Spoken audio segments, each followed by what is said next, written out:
Hello, I'm Juliet Mann, and this is the Agenda podcast, CGTN Europe's one-stop shop for smart, in-depth discussion of the issues that really matter in the world today. As the world struggles to hit its climate goals, many are looking to the young to solve global problems. The Earthshot Prize was initiated by Britain's Prince William to give young entrepreneurs a much-needed boost in their bids to save the planet, awarding $1.2 million to 5 eco-friendly businesses every year. Now, one of the winners in 2022 was Charlot Magayi, a Kenyan whose company, Mukuru Stoves, aims to reduce emissions from cooking. And she joins me now. Charlotte, absolute pleasure to have you on the agenda. Now, you were born in Nairobi, pretty humble beginnings. You were orphaned very young. Tell us a little bit about your life then. I grew up in Mukuru, which is one of the biggest slums in Nairobi. And by the age of 10 years, I'd lost both my parents. And at 16, I ended up becoming a teenage mom. And so I drop out of school to figure out a way to fend for her, and I get a job selling charcoal. And using that, coupled with an inefficient stove, she suffered very severe burn injuries when she turned 2. And that is how the idea for Mukuru Clean Stoves was born. I wanted to build more stable stoves for my community. Yeah, I mean, charcoal for fuel, that's pretty dangerous stuff. And you're saying that's what inspired you to create your special stove and to build your business? Yes, it is what inspired me. I mean, about 86% of Kenyans alone still use charcoal or other inefficient cooking technologies, and they suffer detrimental health impacts. Like, for instance, about 22,000 Kenyans die every single year from household air pollution. And so I wanted to build a more stable stove to limit the risk of burns in children, but then quickly realized that the bigger problem was household air pollution and the fact that people were using harmful solid fuel to cook. So at what point did you think, I've got an idea, I really think it's going to work, and then how did you go about making it happen? So my daughter got burnt in 2012, and the business was officially registered in 2017. So in between, I was still in school, and when I was in school, I was always bothered by, the burns in children at that very tender age, because a lot of my friends had also gotten burnt. But while studying, I realized that household air pollution was the problem. So this was while still in school, trying to figure out what else can be done to fix this problem, and going back home, taking those long walks from school, going back home and seeing that people are still selling these stoves, I figured I could try to make a better stove. And that was around 2015. And so obviously we still didn't get into it just then, because I wasn't an entrepreneur at heart, so I didn't know even how to begin.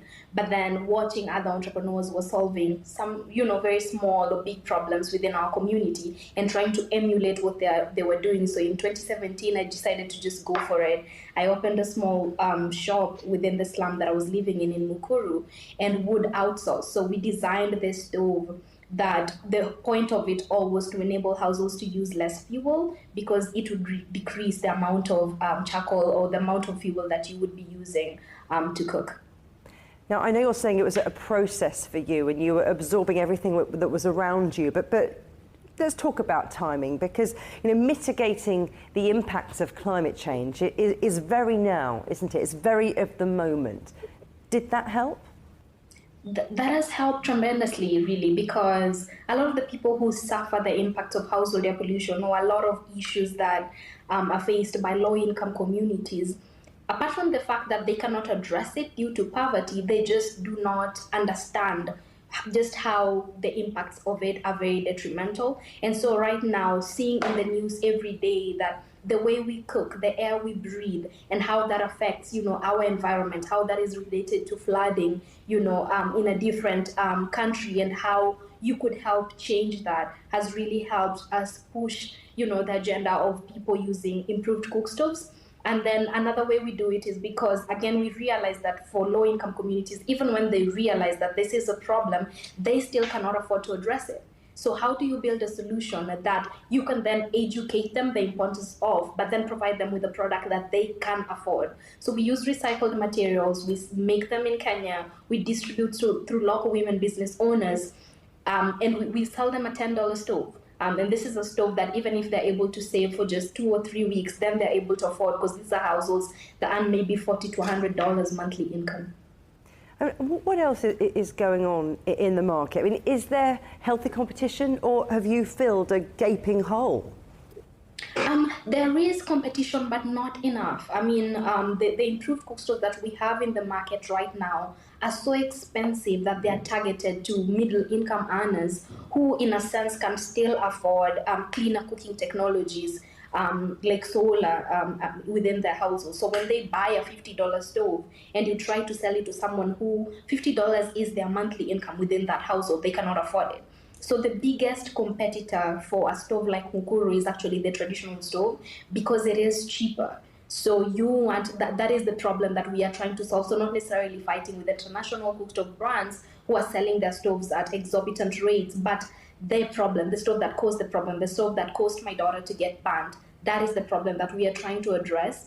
And we do that right now. In a sense, we're trying to reduce the cost of our stoves to ensure that communities really are able to make that switch and move away from stove stacking. And that is using the traditional stove along with our improved cook stove, just because they feel the traditional stove is a bit cheaper to maintain. So providing them with a stove that is affordable and working towards reducing the cost of that, so that everybody in the last mile who needs that stove is able to get access to it. Costs are a big thing, isn't it? Because you could say that innovation is always expensive. It sounds like that's been a bit of a bump for you, a bit of a barrier to get the message across and get the product out there. Yeah. So innovation is expensive, but then you can innovate around the problem. You can innovate and try to fix this problem of high costs, right? Because we can come up with this really brilliant technology and try to really change lives or actually save lives. But if those people cannot afford it, then your innovation becomes a useless product. So I believe that as innovators, as entrepreneurs, as people who are trying to fight for our environment, how are we providing solutions that are also affordable to the last man? So coming up with ideas like using recycled metal, knowing fully well that this is going to reduce the cost, or local production, or distribution using, distribution channels that are traditional, primarily there, and everybody has access to, sort of reduces the cost of that product and ensures that everybody can get access to that product. Something else I wanted to ask you is that, it's a female-founded business, and I wondered if that was by design, that as well as saving the planet, you wanted to empower marginalised women. So when we came up with the idea for Mukuru Clean Stoves, we had to figure out who this solution was for. And quickly you realize that the people who are most affected by household air pollution, by high poverty rates, by flooding, by climate change are primarily women and children. So they're the ones who are best placed to distribute this solution. They're the ones who are best placed to build it. Like, our stoves has gone through like different elements of change. And this has come from having artisans who are women building the stoves and letting you know this is a product market miss, not a fit. And this is how you can change it to ensure that the next woman is able to use it. So we decided that at Mukuru Clean Stoves, we were going to build a stove that benefits the life of women and children, and we were going to empower women to be the ones to build that solution and distribute that solution and champion for that solution. And it has worked wonders for us. We realized that when you're working with local women business owners, they have small shops. They're selling, they're tailors, they're grocery sellers, but they cook when they go back home, and they can pitch a product like that. They can tell you the benefits of this better than anybody else, because they understand the impacts of it better than anybody else. So this is by design, and this is a model that we will continue to use, because I believe that there is no solution that should come into any market without involving the people that it primarily affects. Now, you've said that you learned from entrepreneurs around you, in the villages, in the towns that you walked through. How do you think you can use your experience and learnings to help other local businesses? I believe just even if you don't help on a large scale, telling your story and ensuring that local women business owners or small girls who want to start small businesses to impact lives in climate, in health, in girls' education, learn my story and understand where really I started this from, why I felt it was important for me, and why I kept being persistent. really, really goes a long way. So you can provide mentorship that's very, very important and opportunities for them to be able to learn. But telling your story, I find that stories are very powerful. Because if right now there's a young girl at Mukuru and she learns about what I was able to achieve from Mukuru, even after having a baby and dropping out of school at 16, then she sees that it is possible for her to achieve her dream, to impact her community, and really to change something in the world. Charlotte, what was it like to win the Earthshot Prize?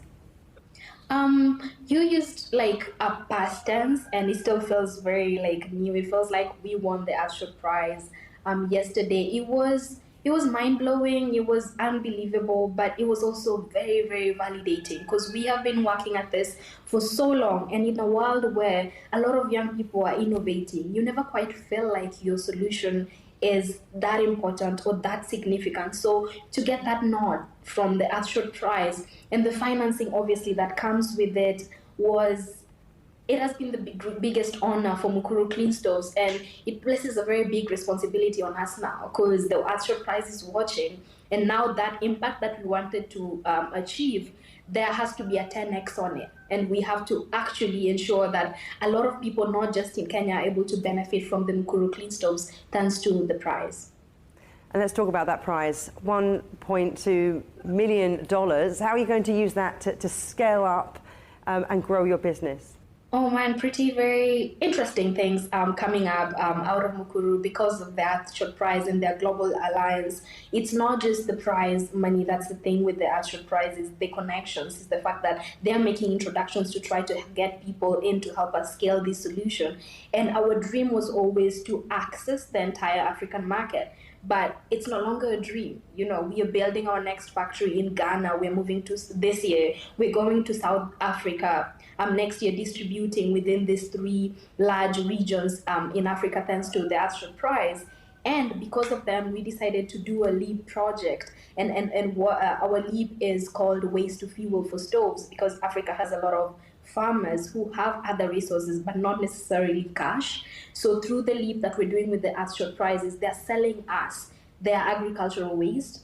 We're using that to make sustainable briquettes and selling them back to them. And they don't need to use cash to buy the stove or to buy the briquettes. They can use their agricultural waste. And we are doing this across Africa, starting with Kenya, obviously. And then also we just got into this really beautiful space where we're getting into malaria research as well. So using our fuels, the briquettes that we're going to be making to fight malaria. Like, Kenya is the biggest producer of pyrethrin, which is the strongest insecticide to fight malaria. So we are doing research to infuse that into our fuels and distributing it across Africa, you know, enabling people who are already fighting malaria to fight malaria when people are cooking. So, because according to the CDC, children and women are catching malaria before they go to bed. So even when they have mosquito nets, they still catch malaria. But by using a Mukuru briquette, those rates are going to be dramatically reduced after this research is done. And this is all thanks to the Earthshot Prize. So really very exciting and interesting stuff. Charlot Magayi, you are an inspiration. Thank you very much. Thank you for having me. It's been an honor. Plastic is one of the biggest environmental issues facing our planet. Every minute of the day, the equivalent of a truckload of plastic is dumped into the world's oceans. But we can speak now to another Earthshot Prize winner who's determined to tackle that issue at source, Pierre Paslier, co-founder of Notpla. First of all, can you give us a few facts about plastic litter in the ocean, the scale of the problem? Yeah, as you just said, we just end up dumping a huge amount of this in our oceans, in nature. I think that like every year, that's about 380 million tons of that material that like escapes our control, and very much ends up accumulating because unlike natural materials, it doesn't break down. So it just keeps on adding up and up and up. And the consequences on marine life, on our own health, are starting to become really kind of like evident. So we have to find alternatives to this material that is very performant, but that comes with a very complex end of life. But why isn't recycling enough on its own as a solution? The problem with recycling is that, first of all, with the billions we've invested into this solution for the past 50 years, we are only at about 9% of recycling rate for plastic worldwide. So it just doesn't work. We've never made it work, although we kind of like invested so heavily on this. And the main reason why it keeps on being pushed is that it's the only solution that makes brands and kind of like plastic users feel like they can continue to just push the same products out there because of the promise that we will bring this material back into the system. But realistically, plastics come in all sorts of different like forms. There's a lot of different chemistries. When you recycle, you end up having a blend that is very complex to deal with. And that means that it's very hard to have a material that has equivalent properties as what you started with, and you just slowly downgrade the material. And on top of that, you use a lot of efforts, a lot of energy, and eventually a lot of money to get that material back. We should absolutely try to do our best with recycling, but let's face it, it is not the solution that's going to solve the problem. So let's talk about how you came up with your concept, because when you were experimenting in your kitchen, did you have a solution to the plastics problem in the ocean in mind?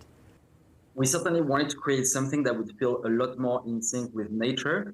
And actually, those early prototypes that we prepared in our kitchen were trying to create a man-made fruit, something that you would find in nature.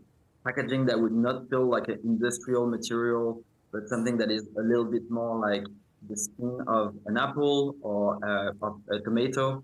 Because actually, this is what fruits do, right? They have this layer of packaging that keeps the content fresh, but also that disappear very quickly without staying for hundreds of years in the environment. So that was really the ultimate inspiration. And little we knew that seaweed was potentially a very good material for this and for a lot of other reasons. Some of the seaweed that we use grow up to 1 meter per day, so it's one of the most renewable material on the planet.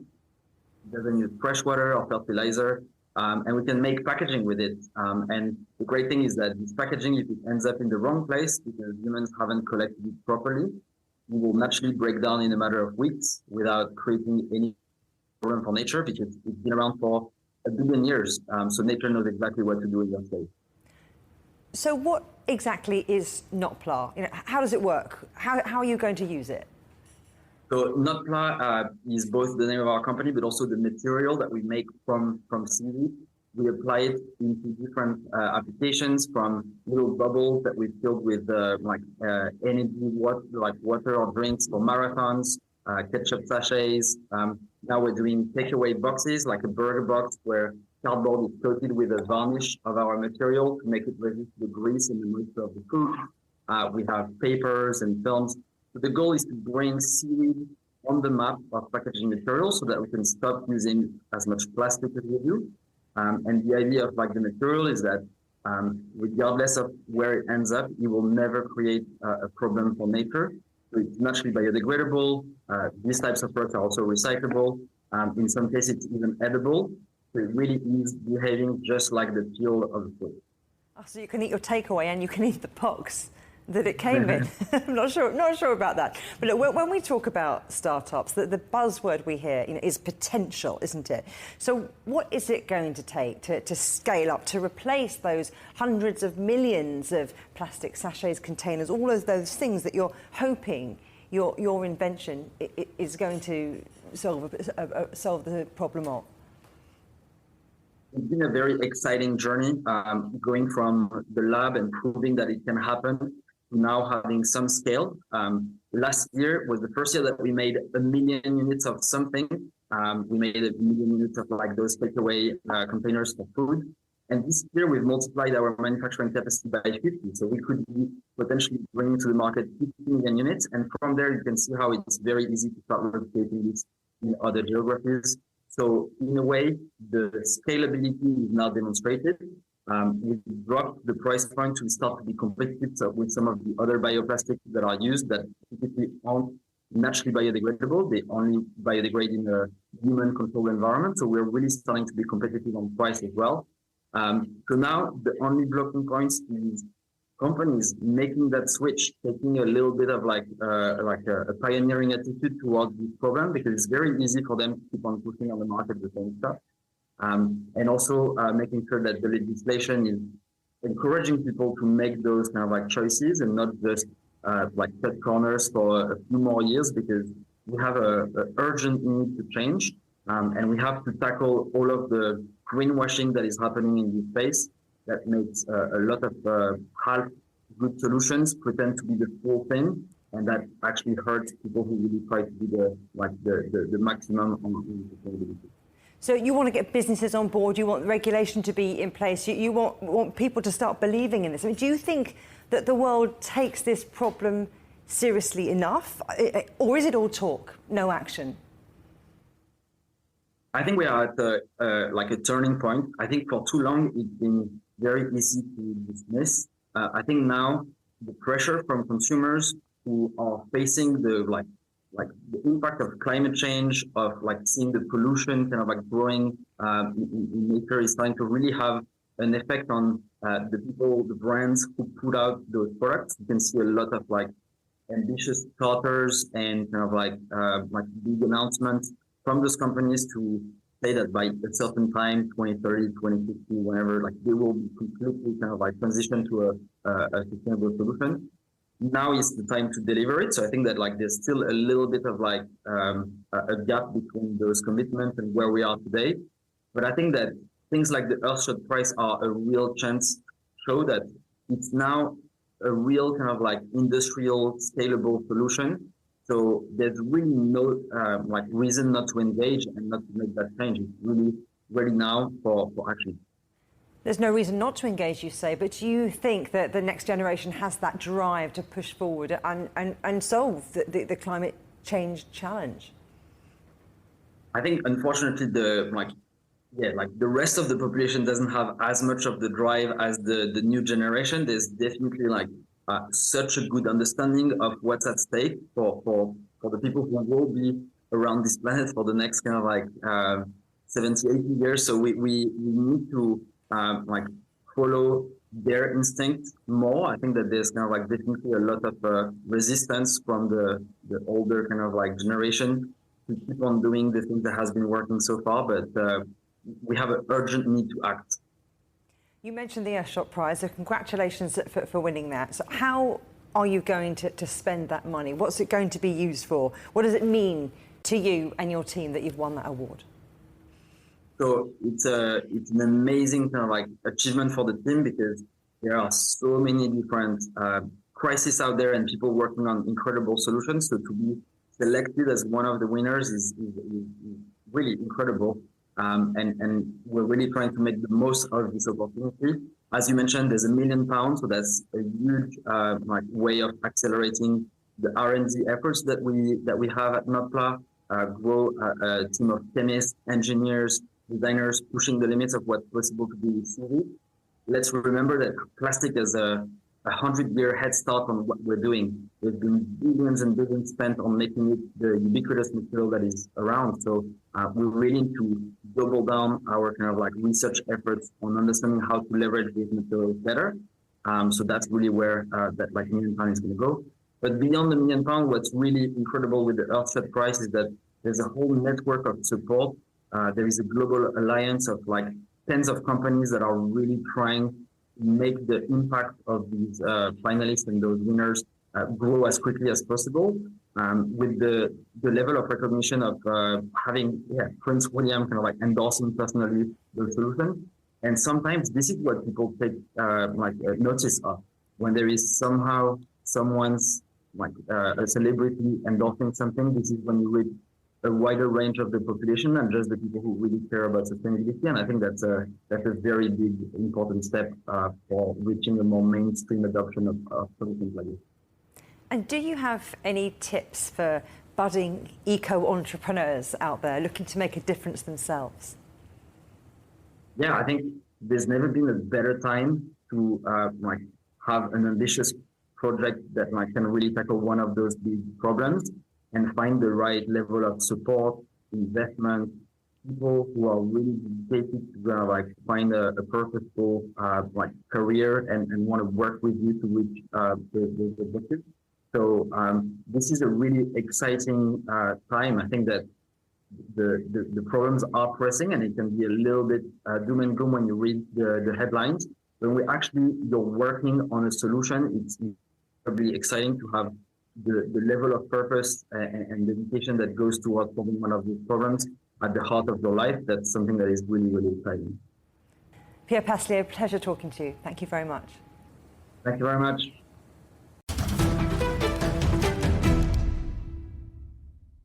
Thanks for listening to this edition of the Agenda podcast.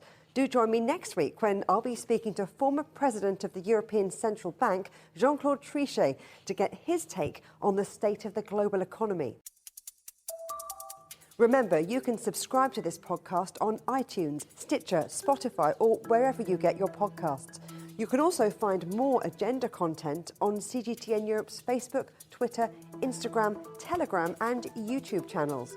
Until next time, goodbye.